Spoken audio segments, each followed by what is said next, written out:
Judge shuts down triple murderer ranting about his innocence. A guy who attempted to run over 3 pedestrians in Nottingham after killing 2 kids and a school caretaker has been punished. 32-year-old Valdo Calocane will be held in a maximum security hospital after being sentenced at Nottingham Crown Court on January 25. In order to provide Calocane with treatment for paranoid schizophrenia, a mental disorder that can be mitigated but not cured, the judge informed him that it is likely that he will never be released. Mr. Justice Turner went on to say that he was confident Calocane would not have committed his appalling actions if he had not been ill. A string of vicious attacks rocked the city in the early hours of Tuesday, June 13, 2023, leaving 3 individuals dead. Grace O'Malley Kumar and Barnaby Webber, both 19 and students at the University of Nottingham, were tragically stabbed at Ilkeston Road. When the vicious attack happened, they were only 200 meters from their dorms after leaving an end-of-term celebration at Prison Nightclub. Ian Coates, 65, the school caretaker, was slain in another knife attack at Magdala Road a little over an hour later.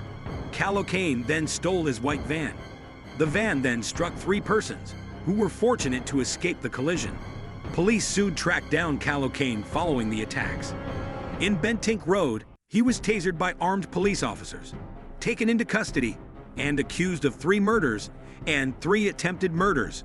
Calocane, who does not have a known address, entered a guilty plea at Nottingham Crown Court to 3 counts of attempted murder and 3 counts of manslaughter due to diminished responsibility. Following the discovery in 4 psychiatric reports that Calocane had paranoid schizophrenia and experienced a serious mental health episode at the time of the attacks, the Crown granted his pleas. They argued that he would have recognized the nature of his actions, which included running over 3 more people with a van and executing his victims with a knife. Before carrying out the attacks, Calocane had been freed from mental health services after being sectioned multiple times under the Mental Health Act. Over the course of around 90 minutes, the attacks took place in several locations throughout the city. Before the attacks, on June 12, at around 11:30 p.m., Calocane had taken the train up from London and had taken a tram to the Radford area. "This is the last time I will talk to you," he had informed his family over the phone. After wandering the city for several hours, he took cover in a pedestrian alleyway close to Ilkeston Road. He was wearing all black, and he had a rucksack with 3 knives and a scaffolding pole in it. According to the prosecution, Calocane had a clear plan to hide and wait for possible victims, with the intention of creating the maximum element of surprise. He came out of the alleyway just before 4 a.m., stabbed Barnaby and Grace several times in Ilkeston Road, and then left the scene with a composed demeanor. Police were called after a neighbor heard screaming and dialed 999. Within minutes, paramedics were on the scene, but they were unable to save Barnaby and Grace because of their severe injuries. After walking past Forest Recreation Ground, Calocane attempted to break into the supported living facility on Mapperley Road and was captured on camera about an hour later. In the video, a resident pushes Calocane away as he tries to climb through a basement window. After walking to the nearby Magdala Road in the Mapperley Park neighborhood, the defendant killed Mr. Coates at approximately 5:14 in the morning. He then got into his white van and drove toward the city center. After purposefully running a guy over on Milton Street, he struck a man and a woman at the intersection of Upper Parliament Street and Market Street a few minutes later. The Milton Street victim had several wounds, including a brain bleed and a shattered skull. The other 2 victims sustained injuries as well while traveling to their places of employment. The male sustained injuries to his head and leg, while the woman received treatment for fractured ribs, a broken toe, and a bruised spleen. It was fortunate for all 3 to escape the attacks. 91 minutes after the initial 999 call, at 5:35 a.m., officers apprehended Calocane in Bentink Road after locating the van. When the van stopped, the police surrounded it, and when Calocane brandished a knife, they tasered him. 3 days following his arrest, he was charged. Former student at Nottingham University, Calocane did not know any of the people he attacked that day. On January 25, Calocane was given a sentence at Nottingham Crown Court. The devastating impact that the events of June 13 have had and continue to have for the families of those killed and those that survived these dreadful attacks are immeasurable. Stated Assistant Chief Constable Rob Griffin, who has overseen the entire policing response to the tragedy. The families of each victim and others who are still impacted by this tragedy are in my thoughts and prayers today.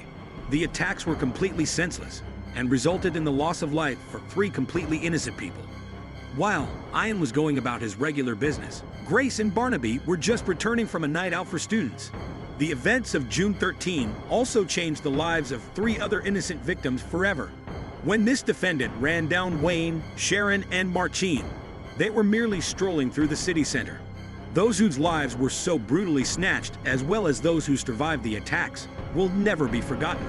We promise to keep doing everything in our power to give them the assistance they require. We also won't forget the incredible spirit displayed in the wake of the attack as our community united in support of those impacted. The vicious attacks that unfolded on June 13 were terrifying not only for the victims but also for those who witnessed them. And I'd like to thank those who reported incidents or came forward with vital information, stated Detective Superintendent Leigh Sanders, who oversaw the investigation. People who work or live in Nottingham also had a really unsettling day because they woke up to discover a lot of the city blocked off as we looked into the incredibly unsettling events that had occurred. I want to express my gratitude to the people for their understanding and cooperation while we gathered all the data. One of the worst days ever for our city, and my thoughts are still with everyone who was impacted by these heinous crimes. In the early hours of June 13, 2023, you committed a series of atrocities in this city which ended the lives of 3 innocent people. Judge Mr. Justice Turner said in his concluding remarks. After that, you attempted to kill 3 more people, but were unable to do so. The nation was horrified by your heinous acts, which also destroyed the lives of the victims who survived and their families. As the final gavel fell in the trial of Valdo Calocane, the echoes of his heinous deeds lingered in the air, casting a somber pall over the courtroom. Nottingham Crown Court, the stage for justice's reckoning, bore witness to the culmination of a harrowing saga that had unfolded on the streets of the city. With the sentencing pronounced, the chapter of Calocane's reign of terror drew to a close, but its impact would reverberate far beyond the confines of the courtroom. The verdict, delivered by Mr. Justice Turner, stood as a testament to the unwavering commitment to accountability in the face of unimaginable tragedy. Calocane's sentencing to detention in a high-security hospital underscored the complex interplay between mental illness and criminality, serving as a stark reminder of the profound implications of paranoid schizophrenia on individual culpability. As the proceedings concluded, the courtroom became a crucible of emotions, where grief and resilience converged in a poignant display of collective solidarity. Assistant Chief Constable Rob Griffin and Detective Superintendent Leigh Sanders offered reflections on the devastating toll of the tragedy, extending heartfelt condolences to the families of the victims and expressing gratitude for the outpouring of support from the community.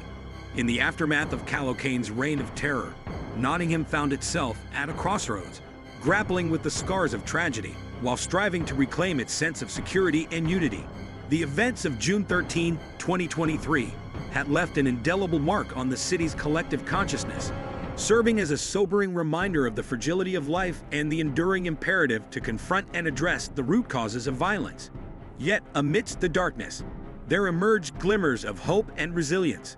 The spirit of solidarity that permeated the community in the aftermath of the attacks stood as a testament to the inherent strength and resilience of the human spirit.